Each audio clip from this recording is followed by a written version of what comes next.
Praise the Lord. கிறிஸ்துவுக்குள் எனக்கு மிகவும் பிரியமானவர்களே, ஆண்டவருடைய நாமத்தினாலே உங்களுக்கு மிகுந்த சமாதானம் என்று நான் உங்களை வாழ்த்துகிறேன். நான் சமாதானம் என்று சொல்லும்போது உங்கள் உள்ளத்துக்குள்ள ஆமேன் என்று சொல்லி அந்த சமாதானத்தை நீங்கள் சுதந்திரித்து கொள்ள பழகிக்கொள்ளுங்கள். அதாவது கண்ணீரோடு விதைக்கிறவன் கெம்பீரத்தோடு அறுவடை செய்வான் என்று 126வது திருப்பாடல் 5ஆம் வசனத்தில் எழுதப்பட்டிருக்கிறது. நான் மேலோட்டமாக இந்த வார்த்தைகளை சொல்லி கடந்து போகிறதல்ல. நான் ஆண்டவரை விசுவாசித்து உங்களுக்கு சமாதானம் உண்டாவதாக என்று சொல்லுகிறேன். ஆண்டவர் சீஷர்களுக்கு அந்த அதிகாரத்தை கொடுத்திருக்கிறார். நீங்கள் எந்த வீட்டுக்கு போனாலும் அந்த வீட்டுக்கு சமாதானம் என்று முதலிலே வாழ்த்துங்கள் என்று சொன்னார். ஆண்டவர் சமாதானத்தை தர விரும்புகிறார். சமாதானம் இல்லாமல் நீங்கள் காணப்படுகிறீர்கள் என்றால் சாத்தான் தந்திரமாய் உங்கள் இல்லத்துக்குள்ளே நுழைந்திருக்கிறான். அவன்தான் சமாதானத்தை கெடுக்கிறவன் என்று சொல்லி வேதத்துல ரோமர் 16ஆம் அதிகாரம் 20ஆம் வசனத்தில் எழுதப்பட்டிருக்கிறது. ஆகவே நீங்கள் சுகமாயிருக்கவும் சமாதானமாய் காணப்படவும் உங்களுக்காக நான் தொடர்ந்து ஜெபித்து கொண்டிருக்கிறேன். Praise the Lord. பிரியமானவர்களே, ஒரு தொழுநோய் பாதித்த மனுஷன் இயேசுவிடத்தில் வந்து சுகத்தை பெற்றுக்கொண்டு போனான். எதனால அவன் ஜெபம் கேட்கப்பட்டது? எதனால அவன் ஜெபித்த அடுத்த செகண்டிலேயே அவனுக்கு சுகம் கிடைத்தது என்பதை கொஞ்சம் கவனிக்க வேண்டும். மேலோட்டமா வேதத்தை வாசித்து கொண்டு போகக்கூடாது. இறை செய்திய மேலோட்டமா கேட்டுக்கொண்டு போகவே கூடாது. இறை வார்த்தை இருபக்கமும் கருக்குள்ள எந்த கூர்மையான பட்டயத்தை காட்டிலும் கூர்மையானது என்று எழுதப்பட்டிருக்கிறது.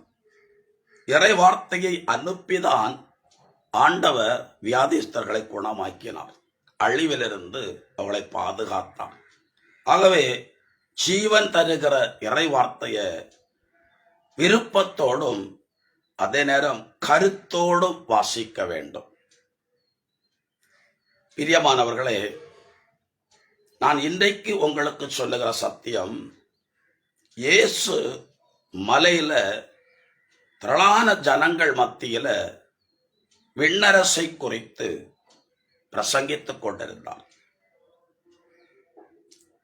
தொழுநோய் பாதித்த மனுஷனோ அந்த மலையின் அடிவாரத்தில் இயேசு வருவரைக்கும் காத்திருந்தான். கர்த்தருக்காய் காத்திருக்கிறவர்கள் வெட்கப்பட்டு போவதே இல்லை. அது ஆண்டவர் கொடுத்த வாக்கு தத்தம். ஏன் அவன் மலைக்கு ஏறி போய் இயேசுவிடத்தில் சுகத்தை கேட்டு பெற்றுக்கொள்ளவில்லை? அந்த தொழுநோயாளி இடத்துல சில பண்புகள் இருந்தது. ஒன்றாவது, எவ்வளவு நாளானாலும் பரவாயில்லை, அவர் எனக்கு சுகத்தை தரும் வரைக்கும், அல்லது அவர் என்னிடத்துல இறங்கி வரும் வரைக்கும், அல்லது என்னுடைய ஜெபம் கேட்கப்படும் வரைக்கும், நான் ஜெபித்த ஜெபத்திற்கு பதில் வரும் வரைக்கும் காத்திருப்பேன், பொறுமையோடு காத்திருப்பேன். இரண்டாவது, நம்முடைய மூதாதையர்களுக்கு ஆண்டவர் சட்டதிட்டங்களை எழுதி கொடுத்தார். அதுல ஒரு சட்டம்தான், தொழுநோய் பாதிக்கப்பட்டவர்கள் ஜனங்கள் நடுவில் வாசம் பண்ணவே கூடாது. அப்படி அவர்கள் வாசம் பண்ணினால் அவர்களை தொடுகிறவர்களுக்கும் தீட்டாய் போகும். இவர்கள் யாரை தொடுகிறார்களோ அவர்களும் தீட்டாய் விடுவார்கள். அதனால தொழுநோய் பாதித்தவர்கள் ஊர் எல்லைக்கு வெளியில தான் இருக்கணும். அப்படித்தான் மோசையுடைய சகோதரி மிரியாம் தொழுநோயாளியா மாறின போது பாளையத்தை விட்டு அவளை வெளியே தள்ளினார்கள். அவள் ஒரு தீர்க்கதரிசினி.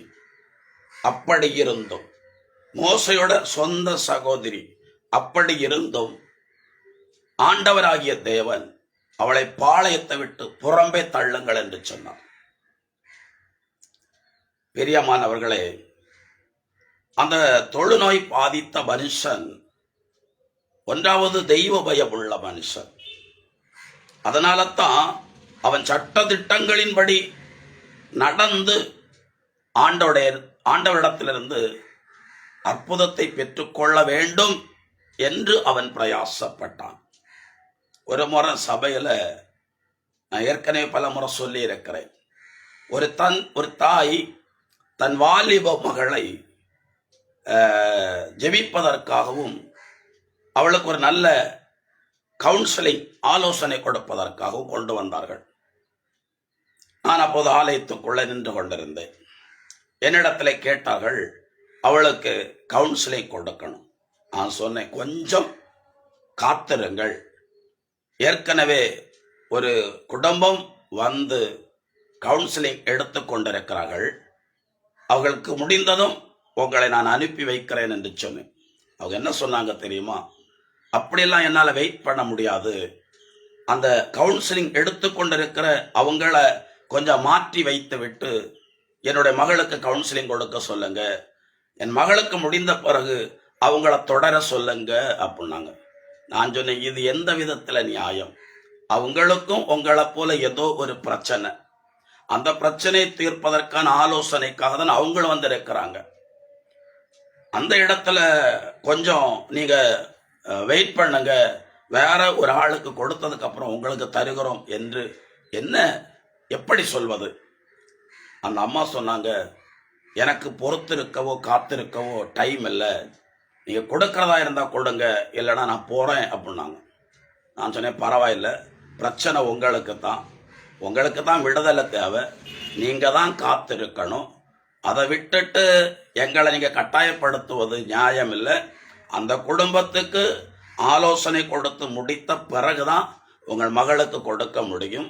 நீங்க காத்திருங்கன்னு சொன்னப்போ அவங்க காத்திருக்காம போய்விட்டார்கள். இந்த பிரச்சனை எப்படி தீர்த்தாங்களோ அது நமக்கு தெரியாது. ஆனா பாருங்க, ஒரு ஆபீஸ்ல போனா, ஒரு அலுவலகத்துல போனா, ஒரு அதிகாரியை பார்க்க போனா எவ்வளவு நேரம் வேண்டும் என்றாலும் காத்திருப்பார்கள். எத்தனை மணி நேரம் வேண்டும் என்றாலும் காத்திருப்பார்கள். ஆனா ஆலயத்துக்கு வந்தா, ஜெபிச்சா அல்லது ஊழியக்காரரை பார்த்த உடனே அவங்க எதிர்பார்க்கிறது, நினைக்கிறது, விரும்புகிறது உடனே நடக்க வேண்டும் என்று எதிர்பார்ப்பார்கள். அப்படி நடக்காமல் போகும்போது சபை பக்கமே தலை வச்சு படுக்கவே மாட்டாங்க. ஆனா நான் சபையில் இருக்கக்கூடியவர்களை குறித்து சொல்லுகிறேன். அவர்களெல்லாம் சில காரியங்கள்ல காத்திருந்து பொறுமையோடு இருந்து நன்மைகளை பெற்றுக்கொண்டு சபையில் எனக்கு சாட்சிகளாய் நிற்கிறார்கள். அந்த மனுஷன் தொழுநோயினால் பாதிக்கப்பட்டிருக்கிறான். இயேசுவுக்கு சுகம் கொடுக்கிற வல்லமையும் அதிகாரமும் இருக்கிறதென்று அவன் தெளிவாய் புரிந்திருக்கிறான். அந்த சுகத்தை பெற்றுக்கொள்வதற்கான நடைமுறைகளை அவன் சரியாய் கடைபிடித்தான். இந்த வார்த்தைகளை கேட்கிற நீங்களும் வேதத்தின்படி சில நடைமுறைகளை கடைபிடித்து பாருங்கள். நீங்கள் எதிர்பார்க்கிற நன்மைகளை தடையில்லாமல் பெற்றுக்கொள்வீர்கள். இயேசு மலையிலிருந்து இறங்கி வரும் வரைக்கும் ஒன்றாவது அவன் காத்திருந்தான். இரண்டாவது, அவன் தெய்வ பயம் உள்ள மனுஷனாய் தேவனுடைய நீதி நியாயங்களின்படி நடப்பதிலும் அவன் கருத்தாயிருந்தான். அதாவது மனுஷர்கள் நடுவில் அவன் போக விரும்பவே இல்லை. மலையில ஏறி போய் தன்னுடைய பிரச்சனையை சொல்லி இருக்கலாம். ஆனால் அவன் சட்டதிட்டங்களுக்கு உட்பட்டுதான் நடந்து கொண்டான். இயேசு மலையிலிருந்து இறங்கினதும் அவருக்கு முன்பாக சென்று முழங்கால் படியிட்டான். இரண்டாவது, அவனுக்கு ஜெபத்தை பாருங்க. எனக்கு கண்டிப்பா இது வேணும், அது வேணும் அப்படின்னு சொல்லி அவன் கேட்கவே இல்லை. உமக்கு சித்தமானால், நீர் விரும்பினால் என்னை குணமாக்கும். இப்படி சொல்லி பழகுங்க. நம்ம தேவ சித்தத்துக்கு உட்பட்டு கேட்கிறதா இருந்தால் அவர் கேட்கிறதை கொடுக்கிறார் என்று சொல்லிதான் 1 யோவான் 5ஆம் அதிகாரம் 15ஆம் வசனத்தில் எழுதியிருக்கிறது என்று நினைக்கிறேன். பிரியமானவர்களே, ஆண்டவர் சொன்னார், எனக்கு சித்தம் உண்டு, நீ சுத்தமாகு. கொஞ்ச காலமா தொழுநோயினால அவதிப்பட்ட அந்த மனுஷன் சுகத்தை பெற்றுக்கொண்டார். இன்றைக்கு உங்களை பார்த்து ஆண்டவர் சொல்லக்கூடிய வார்த்தை எரேமியா 33ஆம் அதிகாரம் 3வது வசனம். என்னை நோக்கி நீ கூப்பிடு, அப்பொழுது நான் உனக்கு பதில் கொடுப்பேன். நீ அறியாததும் உன் புத்திக்கு எட்டாததுமான பெரிய காரியங்களை நான் உனக்கு அறிவிப்பேன். ஒருவேளை எனக்கு விடுதலை எங்கிருந்து வரும், யார் மூலம் வரும், எப்படி வரும் என்று கணிக்க முடியாத நிலையில் நீங்கள் காணப்படலாம். 121வது திருப்பாடல் 1-2 வசனங்களிலே, மலைகளை நோக்கி என் கண்களை உயர்த்துகிறேன், எங்கிருந்து எனக்கு உதவி வரும்? விண்ணையும் மண்ணையும் உண்டாக்கின ஆண்டவரிடத்திலிருந்து எனக்கு உதவி வரும். இந்த சங்கீதத்தை எழுதினவருக்கு தெளிவாய் ஒரு சத்தியம் தெரிந்திருக்கிறது, ஆண்டவரிடத்திலிருந்து எனக்கு உதவி வரும். ஆகவே எங்கிருந்து விடுதலை வரும் என்று நீங்கள் மனுஷர்களை நோக்கி பார்ப்பீர்கள் என்றால் உங்கள் கவனத்தை ஆண்டவர் பக்கம் திருப்புங்கள். இஸ்ரவேல் ஜனங்கள் 400 வருஷம் எகிப்து தேசத்துல அடிமைகளை போல நடத்தப்பட்டார்கள். வேதனைக்கு மேல வேதனை, சோதனைக்கு மேல சோதனை. அந்த காலத்திலெல்லாம் அவர்கள் பாதிக்கப்பட்ட போது ஆண்டவரே என்று நிச்சயமாய் அழைத்திருப்பார்கள், கூக்குரலிட்டார்கள். அவங்க நினையாத நேரத்துல நினையாத ஒரு நபர் வந்து அவர்களை எகிப்திலிருந்து விடுதலையாக்கினார். அவர்தான் மோசே. பிரியமானவர்களே, மோசையை பார்த்து ஆண்டவர் சொன்னார், என் மக்கள் விடுகிற கண்ணீரையும் அவங்க பெருமூச்சையும் நான் கண்டேன், நான் கேட்டேன். ஆகவே நானே எகிப்துக்கு இறங்கி வருவேன். நீ போய் என் ஜனங்களை எகிப்திலிருந்து விடுதலையாக்கி உன் மூதாதையருக்கு நான் சொன்ன வாக்குத்தத்த தேசத்துக்கு அவர்களை நடத்தி செல் என்று சொன்னார். அந்த பிரகாரம் மோசே எகிப்துக்கு போய் பார்வோனோடு பேசி பல கட்ட போராட்டத்துக்கு பிறகு, பல கட்ட நெருக்கடிகளுக்கு பிறகு மோசே இஸ்ரவேல் ஜனங்களை எகிப்திலிருந்து பெரும் சேனையாய் புறப்பட பண்ணினான். ஆண்டவரை நோக்கி மன்றாடுங்கள். நாங்கள் ஆண்டவரைத்தான் நம்பி இருக்கிறோம், ஆண்டவரை நோக்கி தான் வருஷ கணக்கில் ஜெபித்துக் கொண்டிருக்கிறோம் என்று சொன்னால் நான் உங்களுக்கு சொல்லுகிறேன், உன் நம்பிக்கை வீண் போகாது, சீக்கிரமாய் முடிவு உண்டு என்று நீதிமொழிகள் 24ஆம் அதிகாரத்தில் எழுதப்பட்டிருக்கிற பிரகாரம் ஆண்டவர் உங்களுக்கு மெய்யான விடுதலையையும் சுகத்தையும் தந்து நீங்கள் எதிர்பார்க்கிற நன்மைகளை தந்து உங்கள் சந்ததிகளை ஆசீர்வதித்து ஏற்ற காலத்தில் சந்ததிகளுக்கு நல்ல திருமணங்களை நடத்தி தந்து ஏற்ற காலத்தில் சந்ததிகளுக்கு சந்ததிகளை கொடுத்து உங்கள் கையின் பிரயாசங்களிலே நல்ல ஆசீர்வாதங்களை செழிப்பையும் தந்து கர்த்தர் நிச்சயமாய் உங்களை நடத்துவார். ஒப்பு கொடுக்கலாமா? எங்களை அதிகமாய் நேசிக்கிற எங்கள் அன்பின் பரலோக பிதாவே, இந்த வார்த்தைகளை கேட்கிற ஒவ்வொருவரையும் கர்த்தராகிய தேவன் தம்முடைய நீதியின் கரத்தினாலே தாங்கவும், சங்கீதக்காரனை பசும்புல் மேய்ச்சலிலே அமர்ந்த தண்ணீர்கள் தண்டையிலே கொண்டு போய் விட்டது போல இவர்களை ஒவ்வொரு நன்மைக்கு எதுவாய் நடத்துவீராக. குடும்பங்களில் சமாதானம் பெருகட்டும். இழந்து போன நன்மைகளை மீண்டும் பெற்றுக்கொள்ள வழி நடத்தும். நம்பிக்கை இழந்து நிற்கிறவர்களுக்கு ஆண்டவர் அற்புதம் செய்து தேவனிலே இன்னும் நம்பிக்கை கொள்ளும்படி நடத்தும். இயேசு கிறிஸ்துவின் பெயராலே ஒப்பு கொடுத்து நான் ஜெபிக்கிறேன். ஜெபம் கேளும் ஜீவனுள்ள நல்ல பிதாவே, ஆமேன். God bless you. சமாதானம்.